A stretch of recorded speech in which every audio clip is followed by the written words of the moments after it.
Welcome to Full PreFrontal, the show that exposes the mysteries of executive function.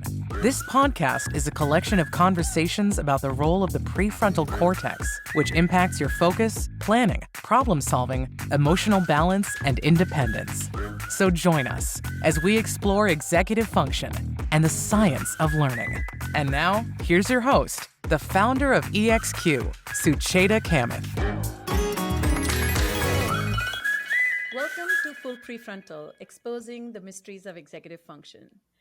This podcast, as I have said many times, aims to tackle all things cerebral cortex, and even within that, prefrontal cortex. And our hope, my mission, my goal is to really tackle this complex topic in three ways. One is to kind of really understand and do a deep dive in executive function, the self-regulation, the capacity to introspect, and to actually be able to make changes change your ways, change yourself through introspection. The second is to really understand the research, and this research keeps coming and informing us, and to bring that and translate that into everyday life. And lastly, can we influence other people?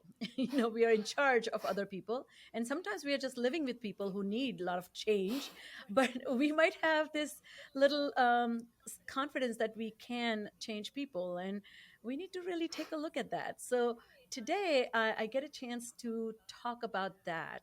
But before I tell you about that, I had a great story. Over the weekend, I went for a walk with my girlfriend, and she and I, we both have kids who are very close friends, and she proceeded to tell me a story about her friend, her son's girlfriend, and the son's girlfriend is from England, and she happened to call her parents one afternoon. It was Sunday afternoon in England, around 2:00, and apparently she was trying to FaceTime, and the parents were in the middle of a little squabble.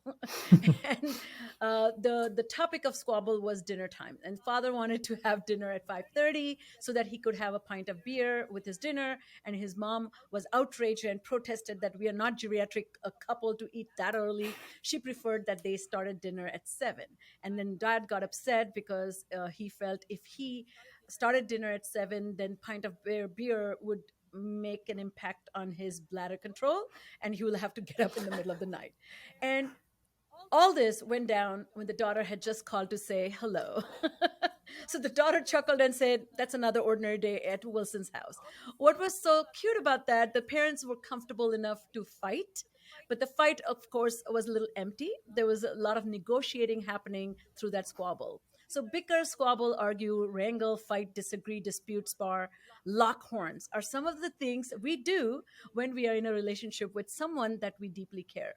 Without the full well knowledge of the psychological science behind it, however, it's hard to know if these behaviors and approaches to conflict resolution are normal or even healthy. Executive function is a key ingredient in regulating emotions, thoughts, and actions as we navigate relationships and engage in help seeking and help giving behaviors. And that's why I am going to have this wonderful guest share his wisdom with us. Because in my practice, I see children, adolescents, and adults with the diagnosis of ADHD who suffer from symptoms that range from diminished attention span, impulsivity, lack of sensitivity regarding how one's own behaviors impact others. And as I know such type of emotional and behavioral dysregulation can negatively affect family relationships, friendships, friendship making, and even marital harmony. So with United States, 3 to 11% of children are being reported to have been diagnosed with ADHD, and 30 to 50% of child referrals for mental health services are attributed to ADHD. Investigating best ways to improve interpersonal relationship is definitely valuable, so that we can improve executive function and also improve relationships. So with that in mind, it's a great pleasure to introduce you to Dr. Gary Lewandowski Jr., who is an award-winning teacher, researcher, writer, and a relationship expert. He's a professor at Monmouth University, the author of Stronger Than You Think, The 10 Blind Spots That Undermine Your Relationships, and How to See Past past them. And he's a co-author of an innovative research method text, Discovering the Scientist Within. And he has written one more book, so co-authored with another of his colleagues. His work has been featured by Washington Post, Daily Mail, Business Insider, Salon, and the New Republic, and many more, including my favorite, The Atlantic. And his TED Talk, Breakups Don't Have to Leave You Broken, have been viewed 2 million times. And that's just the beginning, I think. So welcome to the podcast. How are you? I'm doing great, Sucheta. Thank you so much for having me. So you wrote about 10 myths that sabotage our relationships and our love life. And you have gifted the world with some practical science-backed tools that act more like a microscope and binoculars to introspect our relationships' hidden strengths.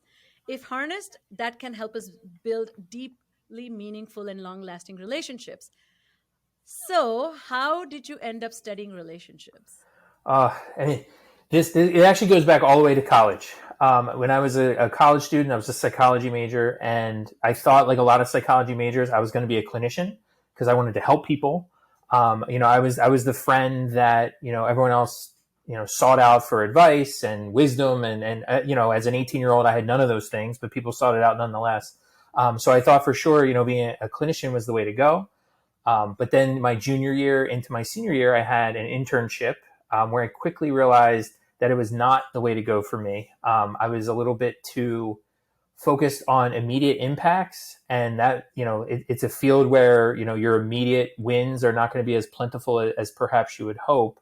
And particularly at that time of my life, I was 20 at the time, I was not patient enough to kind of be a clinician and sort of play the long game, I think. And so I met with my academic advisor, and I kind of brought to her my dilemma. Like, I thought I was going to be a clinician, and I just can't do this. I just don't see over the long haul that, I'm going to be able to have this kind of impact on people the way I want to. And she said, okay, yeah, it's good. It's good to know what you don't want to do, which is actually really profound advice. And so she said, well, what is it that you like to think about? Psychology is a broad field. Like, what do you enjoy? I'm like, well, I was a 20-year-old male college student, so relationships. And I kind of flippantly said, relationships, but you can't study that. Like that's not a real topic. And she said, no, you can study that, and people do, and there's this whole science to it. And it was just like, it's like you have those moments in life where like the whole, like you're so ignorant without even knowing it, and then all of a sudden somebody like says some things that now it just immediately seems so obvious, and at the same time it had never been revealed before. It's like, oh, yeah, that's exactly what I want to study. And so I've been doing that for the last 20 plus years. Well, brilliant. Thank you. So before we visit a few myths, I think 10, we might have to bring you back, and because it's just fantastic. But can you start us off with the human plight, our insufferable self-blindness? You say, and I quote you, that one of the biggest obstacles we face when trying to see our relationship clearly is that we give ourselves a lot of credit for how much insight and self-awareness we have about our own lives. Problem is that the credit is unwarranted. So why do you say that? Well, it's certainly true. I mean, we think we know ourselves a lot better than we actually do. It turns out we don't actually spend that much time thinking about ourselves. And even when we're given the opportunity to think about ourselves, there's a study where participants were brought in and they were given the opportunity to basically, the gift of time. Like we always say, we just need more time to do certain things. And so they were given that gift. They were told, you can sit here for 20 minutes and think about yourself. Or if you'd rather, you can give yourself electrical shocks, which they had all agreed, they had experienced these earlier and had all agreed that these were painful. But so now they had a choice of they could sit here and think about themselves for 20 minutes or give themselves electrical shocks. I mean, it seems like a no-brainer. Yet 40% chose the shocking path of let's give myself electrical shocks, which, just kind of goes to show that, we like to think we know who we are, but we don't. But part of the reason why is it's a little bit threatening. We don't really want to kind of dig into what's going on with ourselves. Yet when it comes to relationships, we're really defensive about that in the sense that we really believe that we know what's best for ourselves. And yet, there's been other research done where, researchers have asked people in relationships, what's your relationship future look like? Like, how's this relationship going to turn out? How happy you're going to be? Those types of questions. But they also asked their roommate and their mom. And so the roommate and the mom, were asked the same questions, what is their future going to look like? And they basically said, that's a tough question. I don't really know, but here's my guess. And then so they tracked those participants over time. And what they found was the most confident person was the person in the relationship themselves, because it was their relationship. They knew how this was going to turn out, right? They absolutely knew. Mom and the roommate, not so confident, but who was the most accurate? Roommate was number one. Mom was number two. The least accurate person was yourself. And so we ourselves have this really deadly combination of supreme confidence in what turned out to be the least accurate information. And so that's a problem. And so, a lot of times we just really don't know what we don't know, and we fall back too much on our experience. But we have to realize experience isn't the same thing as expertise.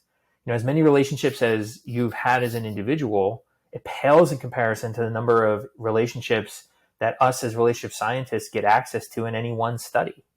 And so, if you want to set yourself up for success and essentially play the odds, to put the odds in your favor in terms of, what's most likely to work out for long-term relationship stability and happiness, you have to side with science. I really like the way you set up the book as myths, and then providing some lens how that is a myth and not reality, and then giving some advice.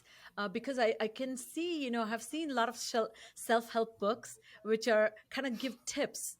And the problem with the tips is, my experience having given tips to people, is they certify themselves to be fabulous. And they say, I already use it. And so if you set it up, which doesn't lead to introspection, because strategy is almost looks like a choice, but beliefs looks like I don't question my wrongness until I'm challenged or until I'm nudged. So one thing that, let's start with the men and women difference that you talk about. You said the first assumption you bust is, I quote, the scientific evidence overwhelmingly shows that men and women are from the same planet. So where did we all go wrong to make such a strong assumption, and how does that get us off track from seeking and enjoying healthy relationships? Yeah, part of, I appreciate that you kind of noticed this idea about the tips, because, people don't like to admit when they're wrong. And so really the way that I set up each of these myths in the chapter is to kind of, show why you might have thought what you thought.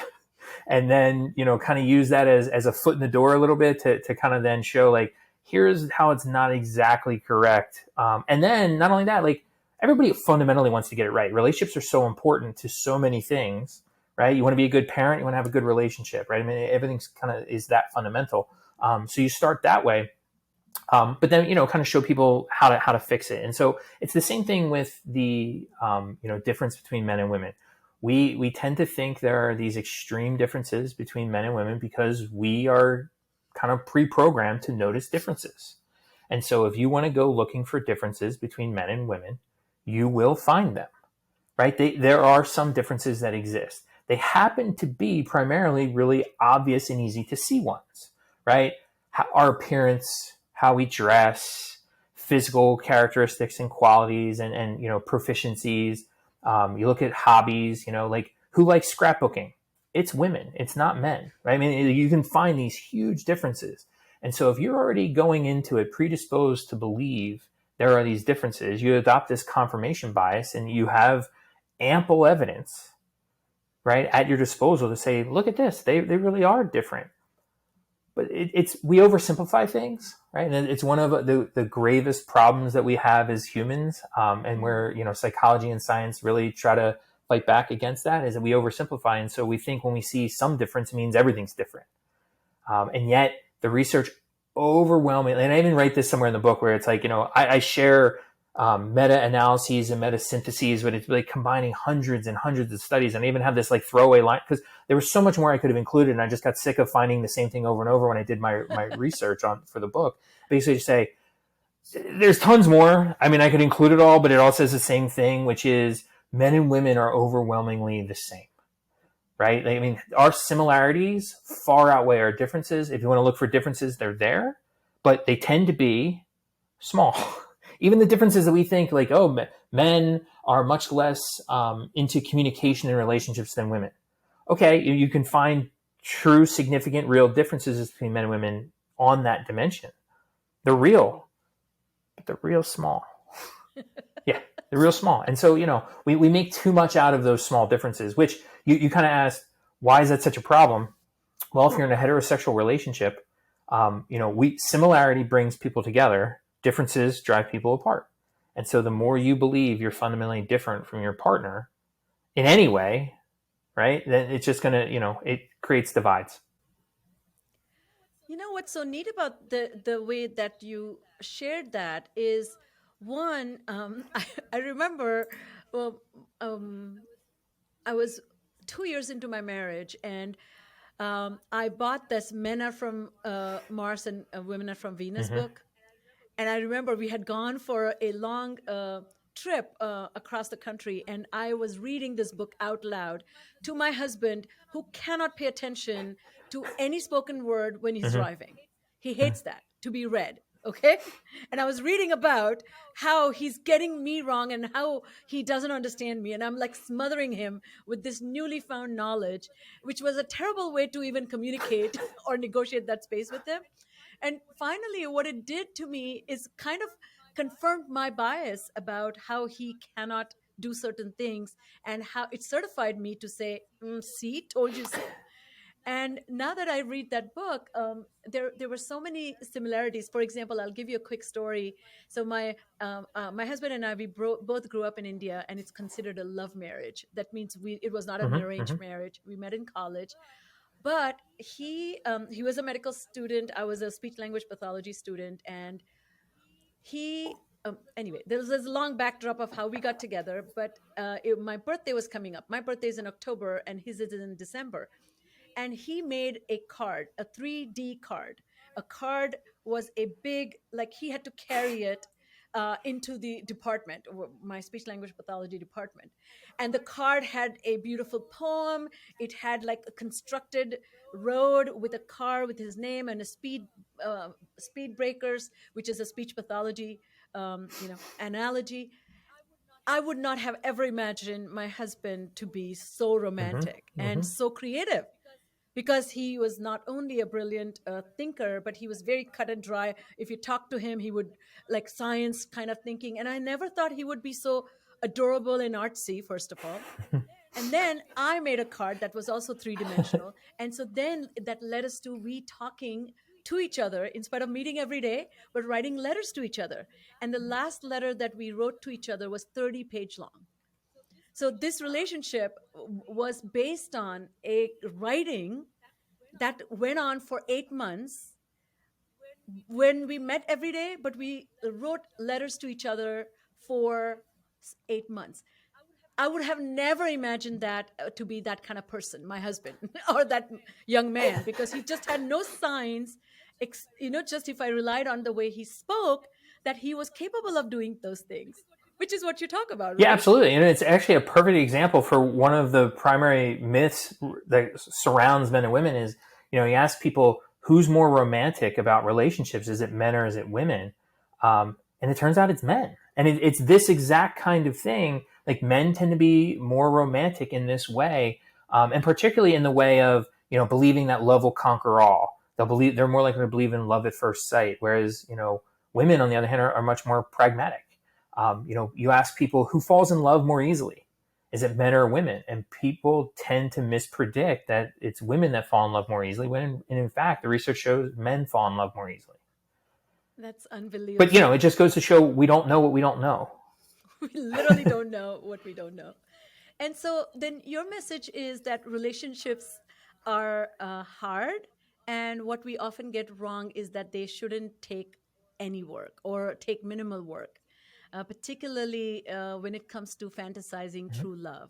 And another wonderful thing you say is true love should be perfect and effortless is a myth. Why is this a myth? And can you share with us some of the barriers this myth creates? Sure. I mean, it kind of ties in really nicely with this idea of being overly romantic towards relationships, right? And so when we watch movies or read books, like there's this idea of like, when two people are meant to be, it just is kind of everything's magical and it goes together and it's seamless and it's effortless. And I mean, it sounds great, but you actually have never had that kind of relationship with almost anyone in your life. The people you're closest to, you think like of your parents, your siblings, your very best friends. Nothing is perfect and easy and effortless because people have their own opinions. People are their own individuals. And so, it would be boring in some ways if you were so incredibly similar that, you'd have this frictionless kind of, interwoven experience. But I mean, the fact is, even with your own self, you kind of debate and struggle and argue with yourself in some ways. And so it's this nice idea that sometimes we carry too far. And it's nice to kind of think that we can find someone who's our perfect match because that sounds like something we should want. And it's possibly a harmless belief, but if you start using that as the criteria by which to judge the quality of your current relationship, you're trying to live up to this unattainable standard. And that's, one of the fundamental messages behind the book and the title of the book, Stronger Than You Think, is that people have all these myths and what I call blind spots, and they don't even know they have them, first of all, and then they don't realize how what seems innocent and or helpful for many people, most people think these things are helpful, are actually making you think your relationship is worse than it is, which is the opposite of what anybody really wants to have happen. And so, it's really a shame. And it just, again, kind of goes to, I tell students that take my class all the time, is like, I don't know if there's a more important class you could take in college than a course about relationships, because it's going to impact every day of the rest of your life. The part that was really striking to me is that I had a researcher, Tony Atwood, who is an autism expert, and he was talking about that a lot of, if you talk about autism spectrum as a atypical, then you have neurotypical women are attracted to men on the spectrum, and they take them on as a fixer-upper project. And they fail miserably because it's a desire to change somebody who lacks fundamental social communication ability because of the, let's say, not able to theorize the minds of others kinds of struggles. But women tend to consider that they can be a motivational inspiration.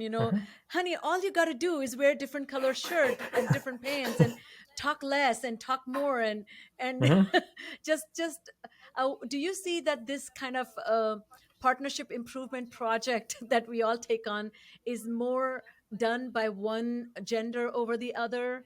And what are some of the challenges of doing that? Because there's an expectation that if you really love me, then you would not be hesitant to change yourself. Right. Yeah. And ironically, it's the opposite, right? If you really love me, you wouldn't need me to change. You would love me for who I am. Oh, yes. And so, I think people do approach relationships too often in terms of they want a project. They kind of want to take this person and shape them into this wonderful person who's ideal for them. And so, as much as we all kind of want to be that, reveal your inner Chip and Joanna Gaines and be a fixer-upper and really like try to like turn this thing into this wonderful outcome, it's really presumptuous. So first of all, it's presumptuous in the sense that you think you know what's best for that person. Yes. I know what's better for you. I know you need to do this. It's also presumptuous. Autism is in that kind of, your example is a little bit on the more extreme because you have neurological reasons why someone's not going to change likely. But in other cases, we're talking, people want to make a fundamental change to their partner's personality. Personality is really reluctant to change. Personality is largely stable. Worse, it gets more and more stable as you get older and older. And so, if you're 20 years deep into your relationship and now you're hoping that you're going to mold, shift, and cajole your partner into, this new and improved self, you're setting yourself up for failure. So let's just assume you really do know what's best. Your partner wants to do it. Having a partner who wants to change who they are also isn't a great sign, because it means that they're not so sure about who they are, which, while they might be willing to change, the fact that they're so unsure about who they are comes with a whole other host of problems. Let's say, oh, that's fine. Now, how do you go about changing your partner? Right? So what's the implementation look like? And what the research shows is that even if you think you have a good plan, and even if your partner thinks you have a good plan, most of the time your implementation is poor, where what you're doing is nagging, insulting, cursing. You're showing signs of irritation and frustration, and you're doing all these tricks to try to motivate them to change. And it's all stuff that is really off-putting and shouldn't be the kinds of things someone who's your best friend, who loves you, who respects you, it's not the kind of thing they should be doing, right? Yeah. And so that's usually what the problem is. One last piece of this. Even if you know that the nagging, complaining route is wrong, and I'm not going to do that, I'm going to do it the right way and just compliment them and be nice to them when they do all the things I like, and then just kind of ignore all the bad behavior. Like a good behavior analyst, right? It's like you're just going to reward the good and ignore the bad. That's better, right? But it's still affection. It's with strings attached. Yeah. And so that's still, the ideal in a relationship is unconditional love. Like I should love you for who you are and not for who I want you to be. And that's where, this idea of changing you for the better, like I said when I started, it's extremely presumptuous, and it's usually destined to fail. That chapter reminded me of the play I saw in 90s, which is called I Love You, You're Perfect, Now Change. And that play was exactly based on this idea that I think, I get it that you like me, I like you, I love you, fine. But there's so many more ways you can fit to my ideal version of who I am with. So what I got out of that chapter, that one is there's an incredible urgency with which we try to control other person. And second, there's a genuine lack of acceptance for who the other person is. So there is a kind of a rejection built into this kind of love. This is a love with string attached, but it's also a little critical love. So can that be a really love is the question we should be asking. And lastly, I'll say, and I don't know what you think about this, but this to me is also applicable to not your most intimate love, but even parental love. There is so much expectation of change is built into the way parents relate to their children, that honey, you're perfect, but you just need to do this more, this less, and then you can become more desirable. So are these principles applicable to all relationships, or do they more hold true for most intimate ones? I think all of them. I think it's really hard for one person to be the source of knowledge and truth for someone else's life. Yes. Right? No two people are the same. And so as much as you like to think, I have a daughter, she's 13, going to be 14, as much as there's certain things, like you kind of want to overlay your life experience and hopes and dreams onto them, which is fundamentally unfair because those were yours. And when your parents tried to do that to you, you knew how that felt. It felt like they were rejecting you. They didn't accept you for who you are, like all the things we were just talking about. And so we tend to forget that when we're in the role and we have more control, like it just seems like, no, honey, we know best. And it's like sometimes, you have to let people be who they are and accept them for who they are. And it's actually something I talk about in this chapter a little bit, which can apply to parenting too, is like, every chapter kind of shows like the problem. Like you don't want to think about changing your partner and all the reasons I just described, but like there's the better way. And so the better way is relationships should change you. So that sounds like that's completely opposite of what I just said, but your relationship should change you in the way you yourself want to change. I love that. And so my partner isn't there to guide my change. My partner is there to help me change in the direction I want to go. And so that's the kind of support that relationship partner should provide. And so, as a relationship partner, whatever my wife wants to do to improve herself, My job is to stand back, support, cheerlead, you go, like anything I can do to kind of help facilitate her direction of what she has chosen. Not for me to say, you know what, I know you want to go do this, but this would be better for you.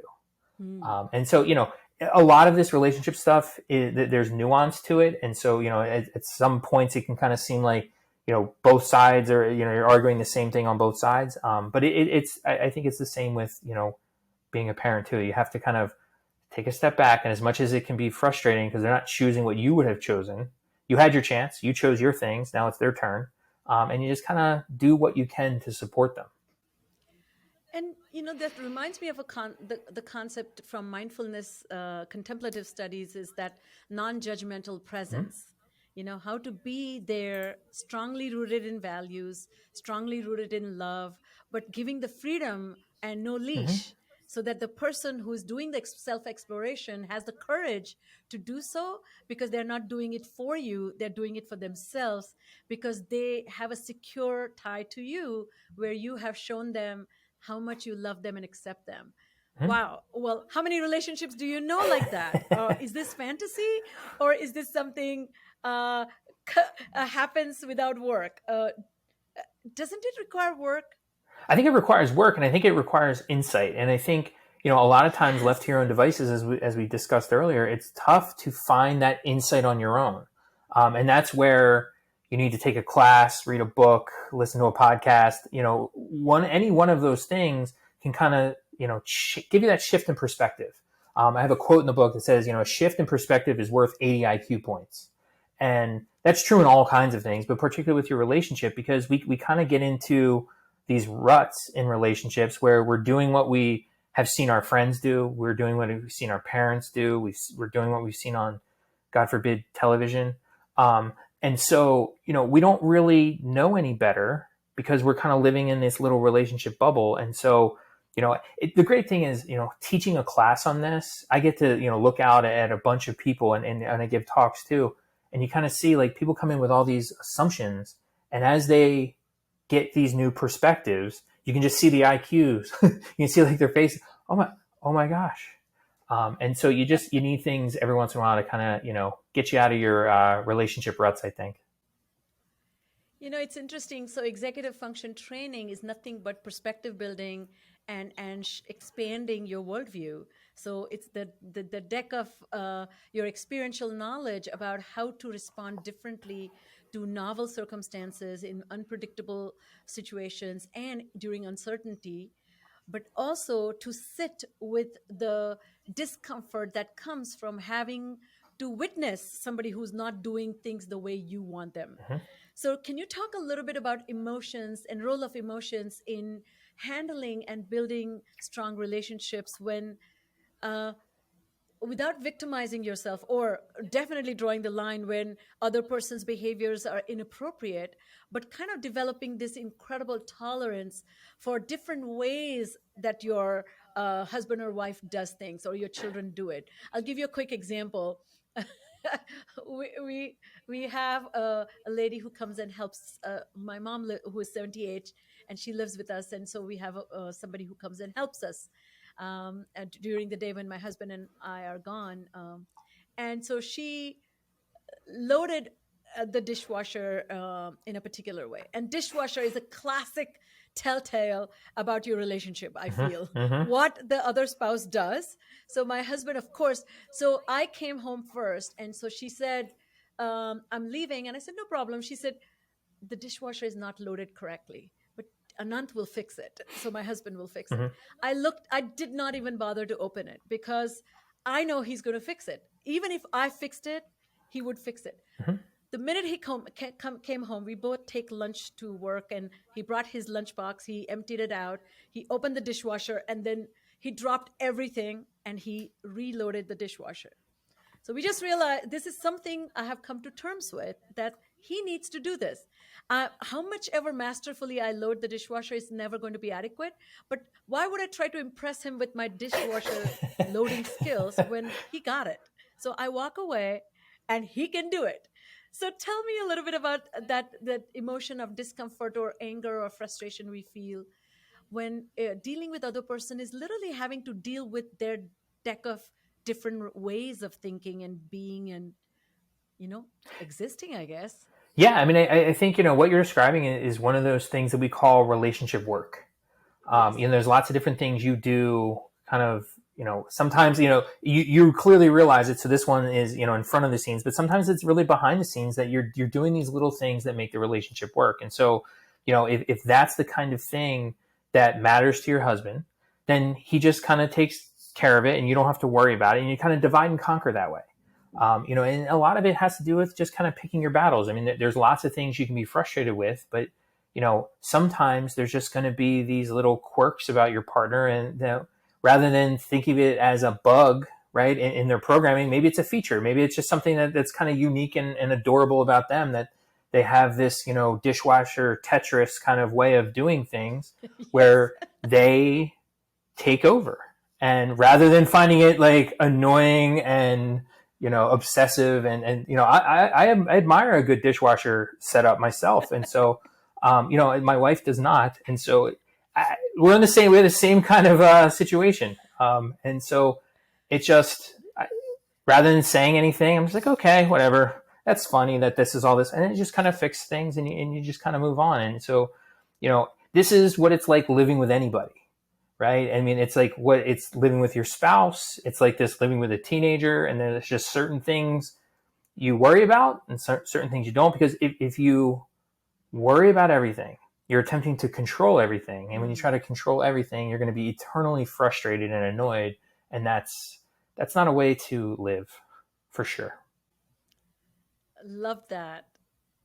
And the last myth I think maybe we can visit in the given time frame we have is it's wrong to be selfish in a relationship. And you say that's a myth because more self-work you do, more investment you make in taking the time away by yourself and on yourself is not a bad investment.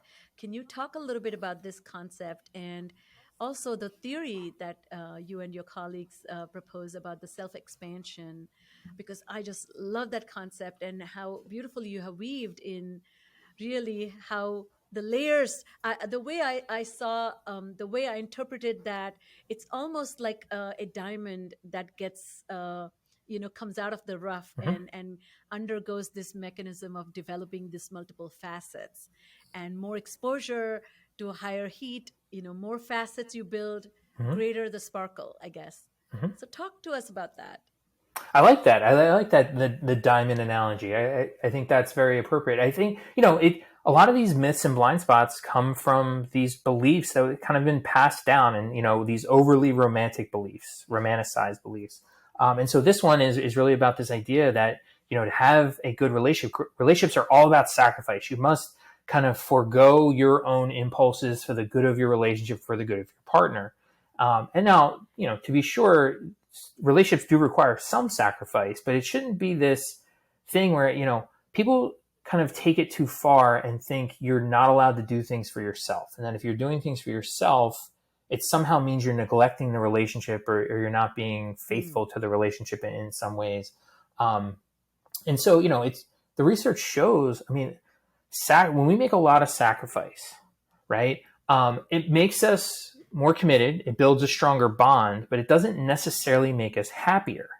Yeah. So now being more committed sounds great, but not being as happy, why do you want to be more bonded to something that doesn't make you as happy? Now, you want to think like, well, why does it not make you happy? Well, it does on the days that you aren't experiencing any stress. But I don't know about you, I don't experience many of those days. And most people don't, right? So, that's atypical to have a stress-free day. But the bigger problem is that for every 10 things you do to sacrifice for your partner only sees 5 of them, right? So they're missing 50% of what you're doing for them. And so now you're doing all these things for them. They're not picking up on most of it. It becomes a real recipe for resentment. And so it turns out it's kind of fundamentally the wrong way to approach it anyway, is that your job isn't always to make all these sacrifices for your partner. Your job is to kind of, be an independent person who's looking out for yourself and your partner. If your partner's doing the same, you're not going to require all this sacrifice because you're both going to kind of let each other load the dishwasher however you want, right? And you kind of like you step back and get out of the way and let people just kind of be who they are. The amount of sacrifice isn't as necessary. And then so, in that chapter, it kind of goes into, the biggest mistake people make is this, what I call sacrifice's fatal flaw, is that a lot of times when we say, you can't be selfish, we neglect the self. Yourself and who you are is everything. And, much of the research I've done is on this idea of, as you mentioned, self-expansion. Self-expansion is this idea that we all have this fundamental motivation to grow and improve our sense of self. We basically want to become better people, and we want to become better people so that we're more capable of accomplishing new things. We want to, feel more able to tackle challenges. We seek out new, interesting, challenging, and exciting activities. And so we want to grow. And for relationships, our relationship partners are one of the fundamental ways that we do that. And we do that by getting close to our partner. We do it by spending time together with our partner. But one of the really interesting things about the research that we find is that as much as you can self-expand and grow your sense of self in your relationship, you can also do it on your own. Yes. Now, a lot of times people will feel guilty for, going off to go hang out with their friends instead of spending a night with their partner, or go golfing instead of hanging out with their partner. And there's like a guilt that is associated with that because it feels like selfish. Like I should be doing more for my partner. But what the research shows is when you go and do things on your own and self-expand and bolster your sense of self, it spills over to the relationship. You now have more experiences to bring into the relationship to share with your partner.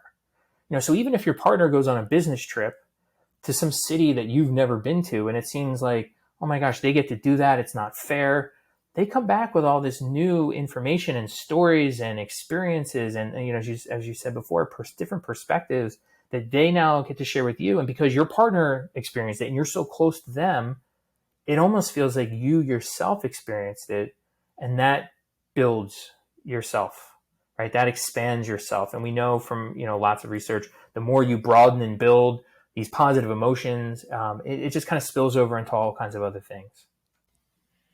And what is just such a fantastic way to present the opportunity to do some self-work, but it's not done because there's something lacking, but it's a natural trajectory of self to maintain this journey of,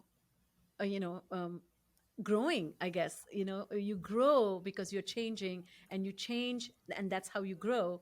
And one thing I can tell from my experiences, in our relationship, I traveled, not since the pandemic, but I'm returning back to traveling, and I travel a lot more than my husband does. But one of the things that we all as a family are really fond of is travel. And travel is one of the most beautiful ways to do the self-expansion, because the newness of circumstances, new ways of behaving, new demands on your thinking, new ways of emotional regulation needed because the context is new, can allow you to really explore that your limits of yourself, I guess, and then expand those limits.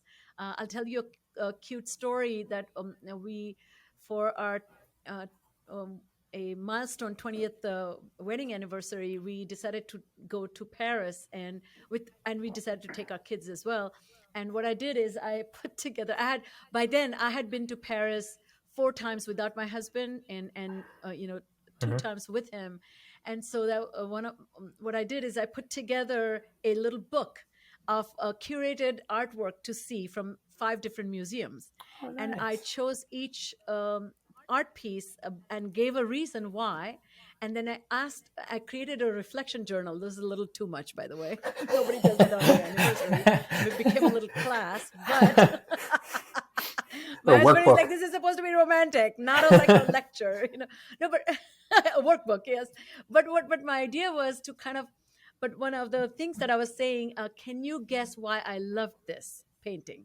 And so it was really an exercise of seeing my perspective. And it was so cute because we had taken our boys who were teenagers, but it was everybody's perspective. It was kind of a knowing me, knowing you kind of exercise. And it was just something to bond over or just engage in this experience that was very unique. And I really have seen a great ways that we both have changed and grown closer because of such kind of experiences. Yeah, and when you think I about, can you comment one more thing that you said? Yeah. oh, I was just going to say, I mean, what you're describing there is, you designed a new, interesting, and exciting activity. And so early in relationships, we have tons of those. We date all the time. We're doing all these kinds of fun activities together. Also, our partner is new and interesting because we don't know a lot about them. And so this is fundamentally why when our partner goes and does things without us, like when you went to Paris a bunch of times without your husband, you now came back with new and interesting information and experiences that you didn't have before. So he gets the benefit from it. And so, we have to kind of remember what the early stages of a relationship are like. And so what we've seen in our research on this is that when you experience more of this novelty, interesting, challenging, and exciting activities, it improves your passion, it improves your commitment, your satisfaction, relationship quality. It makes you less likely to cheat on your partner. I mean, it has all these great benefits that we don't often think of relationships as being this key source of self-expansion and personal growth, but they absolutely are. And, if we neglect it, if we're not getting sufficient amounts of personal growth, or doing Paris-related workbooks, it can be a detriment to our relationship, and things can go poorly. I love that. So as we think about the proposition of, a lot of your writing is encouraging readers to introspect and investigate their own beliefs and then make changes in their beliefs, attitudes, and eventually actions or dispositions, so to speak. From my work over past 20 years, this falls in the realm of metacognition, awareness of awareness, knowledge of self, knowledge of your knowledge. And there are a lot of barriers in that process, as we talked earlier. One of the components of metacognitive research that talks about is it has a tendency, particularly if you're laden with self-blindness, that it has a tendency to look inward and return with high self-marks and saying that I'm pretty fabulous. What do you suggest for people with such predicament, or people who are dealing with people or who are married to or raising children with poor self knowledge, but they have very high self-esteem about their knowledge, or they're pretty comfortable about their ignorance? What do you suggest we can do about that? It's actually really funny because it's fundamentally why this book was called Stronger Than You Think. Because rather than trying to point out all the ways that people get it wrong, like this book could have been called the 10 ways you're wrong about relationships, right? But that's, for all the reasons you just mentioned, is too threatening to people. And so, instead it's your relationship's good, but here are ways that it's possibly better than you think. And so you kind of use people's inertia / momentum for you and kind of help them move in the direction that you're hoping they go. And I think, I don't know, I feel with relationships, it's a little bit easier because we all fundamentally realize intuitively just how important they are. And so we all want to get it right. And so it's not a tough sell necessarily to convince people that, it's worthwhile to learn more about relationships so that you can experience better relationships. And so in that way, it's a little bit easier than trying to get people to change behaviors about their diet, right? Where it's like, junk food tastes so good.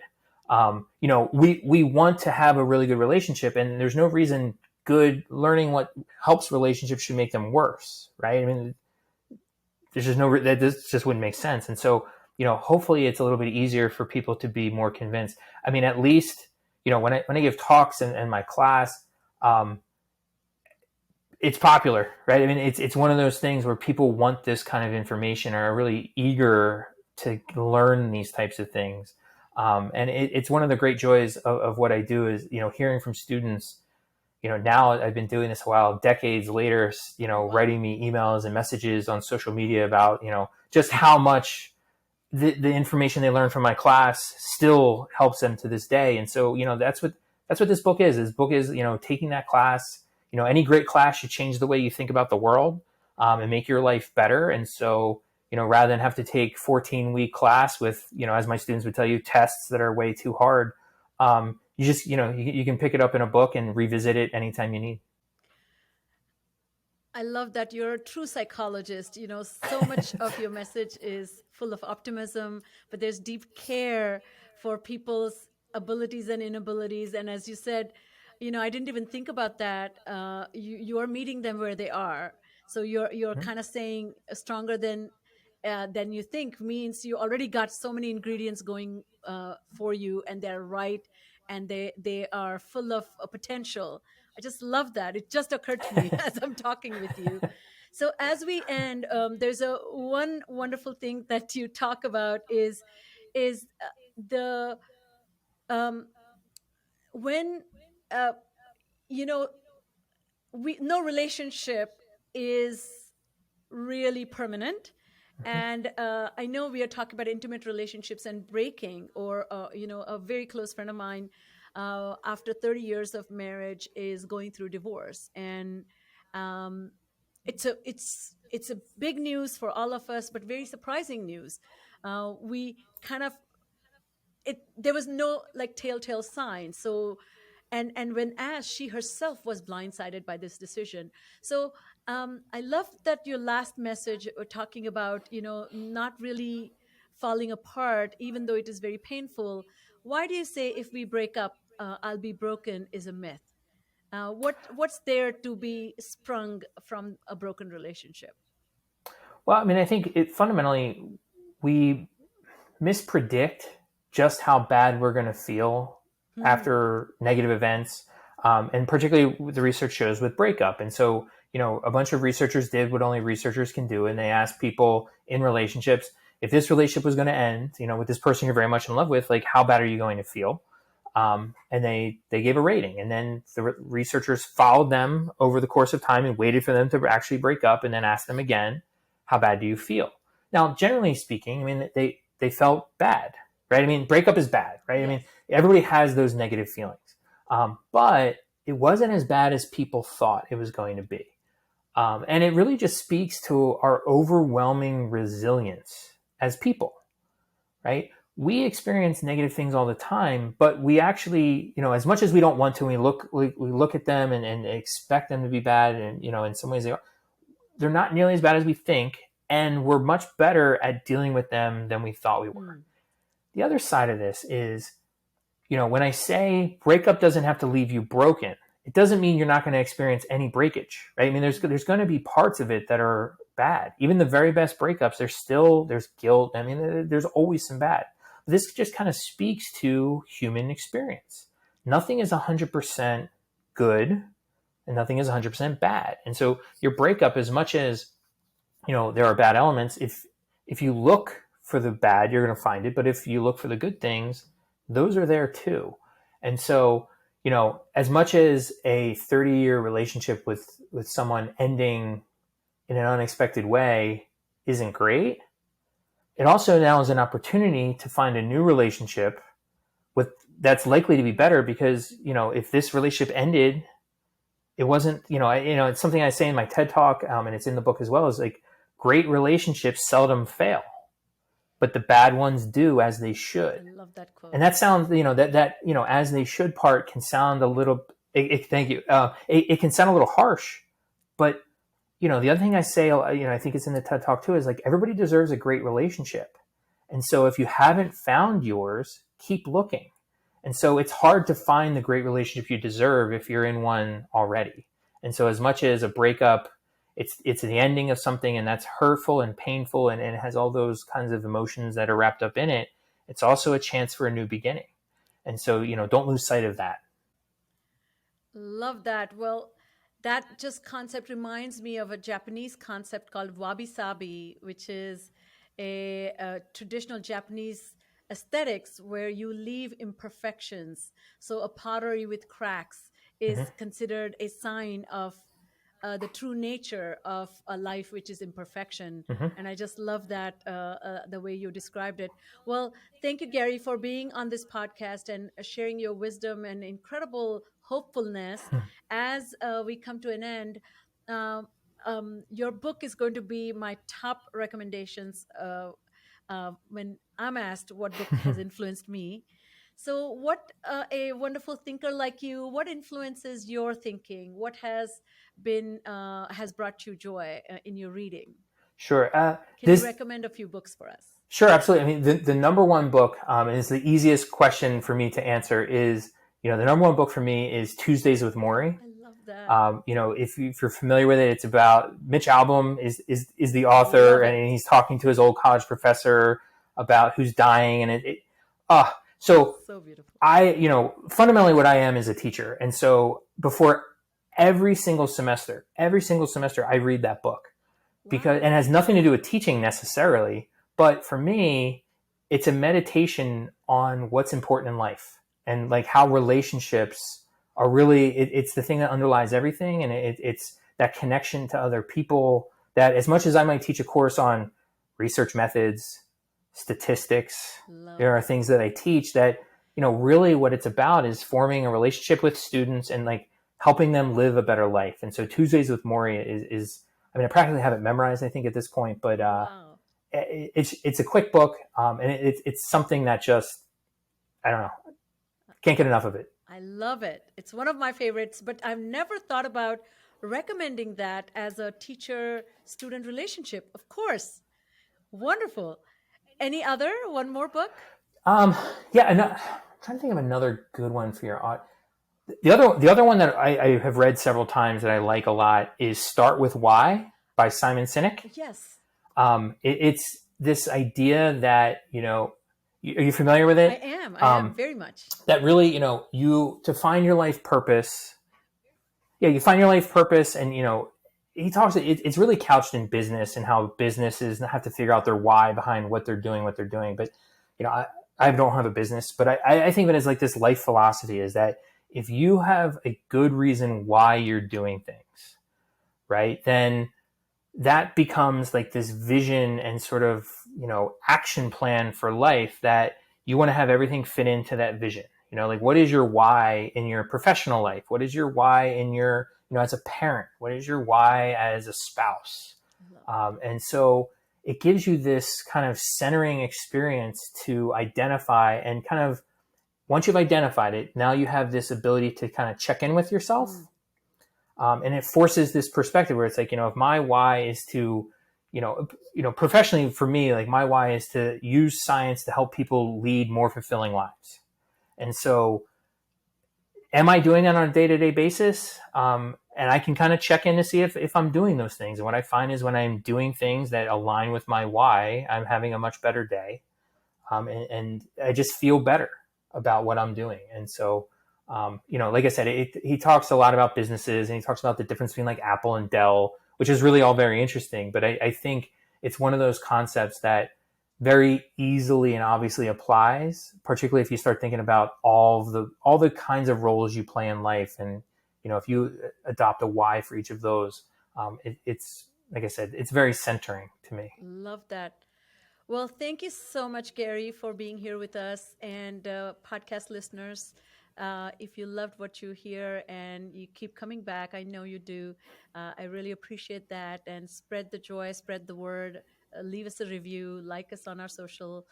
And since Gary himself is a fan of Rumi's, I would love to end with a beautiful poem that goes like this.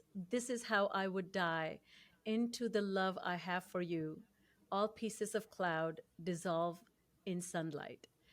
And that lightness with which, that capacity to love somebody unconditionally, may all of you be gifted with that. Thank you for tuning in. And keep coming back. Thank you for being here with me, Gary, so much. Thank you so much for having me. Take care. Thank you for listening to Full PreFrontal, exposing the mysteries of executive function. To contact your host, Sucheta Kamath, and learn more about her work on improving executive function, visit her website at exqinfiniteknowhow.com. That's www.exqinfiniteknowhow.com. Tune in next week for another informative episode of Full PreFrontal, hosted by the founder of EXQ, Sucheta Kamath.